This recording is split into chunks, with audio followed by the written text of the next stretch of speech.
ഹാജരാകുമോ PC. George എന്നാണ് അറിയേണ്ടത്. 1 ലക്ഷം കോടിയിലധികം രൂപയുടെ നിക്ഷേപം ഉറപ്പാക്കി ഇൻവെസ്റ്റ് കേരള ആഗോള നിക്ഷേപക ഉച്ചകോടി.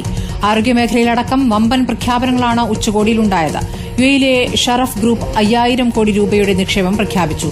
ടാറ്റ വൻകിട ബോട്ട് നിർമ്മാണ യൂണിറ്റും പ്രഖ്യാപിച്ചിട്ടുണ്ട്. അർജുൻ മട്ടന്നൂർ വിവരങ്ങളുമായി. അർജുൻ, രണ്ടാം ദിവസവും വൻ പ്രഖ്യാപനങ്ങളാണ്. ചെറിയ സംരംഭങ്ങളടക്കം വലിയ നിക്ഷേപത്തിലേക്ക് കടക്കുന്നു എന്നാണ് മനസ്സിലാക്കേണ്ടത്.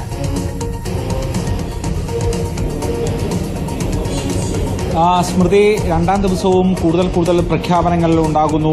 ഈ ഉച്ചകോടിയുടെ പ്രധാനപ്പെട്ട ലക്ഷ്യം തന്നെ 1 ലക്ഷം കോടി രൂപയിലധികം നിക്ഷേപം കൊണ്ടുവരിക എന്നുള്ളതാണ്. ഇപ്പോൾ തന്നെ 1 ലക്ഷം കോടിയിലധികം രൂപയുടെ നിക്ഷേപങ്ങൾ ഉറപ്പുവരുത്താൻ കഴിഞ്ഞിട്ടുണ്ട് എന്നാണ് സർക്കാരിന്റെ അവകാശവാദം. എന്തായാലും ഇന്ന് ടാറ്റ ഗ്രൂപ്പ് ഇത്തരത്തിലൊരു മലബാർ സിമന്റ്സുമായി സഹകരിച്ചുകൊണ്ട് കൊച്ചിൻ പോർട്ട് ട്രസ്റ്റിന്റെ നിന്ന് വാടകയ്ക്കെടുത്ത സ്ഥലത്ത് ഒരു ബോട്ട് നിർമ്മാണശാല നിർമ്മിക്കും എന്ന് പ്രഖ്യാപിച്ചിട്ടുണ്ട്. ഇതിനായി ഒരു 6 അംഗ സമിതിയെ രൂപീകരിച്ചിട്ടുണ്ട്. അവർ സർക്കാരുമായി ചർച്ച തുടരുകയും ചെയ്യും. ആ ചർച്ചയ്ക്ക് ശേഷം അന്തിമ തീരുമാനത്തിലേക്ക് എത്തും എന്നാണ് ടാറ്റ ഗ്രൂപ്പ് അറിയിച്ചിരിക്കുന്നത്. അതോടൊപ്പം തന്നെ യുഎഇ ആസ്ഥാനമായ ഷറഫ് ഗ്രൂപ്പ് 5000 കോടി രൂപയുടെ നിക്ഷേപം കേരളത്തിൽ നടത്തുമെന്ന് പ്രഖ്യാപിച്ചിട്ടുണ്ട്. നേരത്തെ തന്നെ അദാനി ഗ്രൂപ്പ് 30,000 കോടിയിലധികം രൂപയുടെ നിക്ഷേപം പ്രഖ്യാപിച്ചിരുന്നു. ആസ്റ്റർ ഗ്രൂപ്പ്, അതോടൊപ്പം തന്നെ കൃഷ്ണ ഗ്രൂപ്പ്, ലുലു ഗ്രൂപ്പ് ഒക്കെ തന്നെ ഇത്തരത്തിൽ വലിയ നിക്ഷേപങ്ങൾ നടത്തുമെന്ന് പ്രഖ്യാപിച്ചിട്ടുണ്ട്. എന്തായാലും ഇന്നും മുഖ്യമന്ത്രിയുടെയും വ്യവസായ മന്ത്രിയുടെയും നേതൃത്വത്തിൽ ഇപ്പോഴും ചർച്ചകൾ പുരോഗമിക്കുകയാണ്.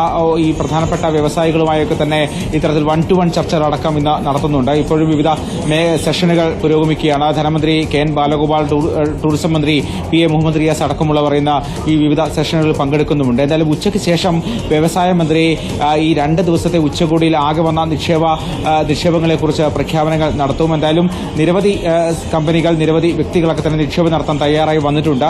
താൽപര്യപത്രങ്ങളാണ് നിലവിൽ ക്ഷണിച്ചിട്ടുള്ളത്, താൽപര്യപത്രങ്ങളാണ് നിലവിൽ വാങ്ങിയിട്ടുള്ളത്. ഇതിൽ കൂടുതൽ ചർച്ചകൾക്ക് ശേഷമായിരിക്കും ധാരണാപത്രത്തിലേക്കും മറ്റും കടക്കുക. അതോടൊപ്പം തന്നെ നിരവധി വിദേശ കമ്പനികളും ഇത്തരത്തിൽ നിക്ഷേപം നടത്തുമെന്ന് പ്രഖ്യാപിച്ചിട്ടുണ്ട്. എന്തായാലും എത്രത്തോളം രൂപയുടെ നിക്ഷേപം ഉണ്ടാകും എന്ന കാര്യം ഉച്ചയ്ക്ക് ശേഷം വ്യവസായ മന്ത്രി പി. രാജീവ് പ്രഖ്യാപിക്കും. ശരി, അർജുൻ മട്ടന്നൂരാണ് വിവരങ്ങൾ നൽകിയത്.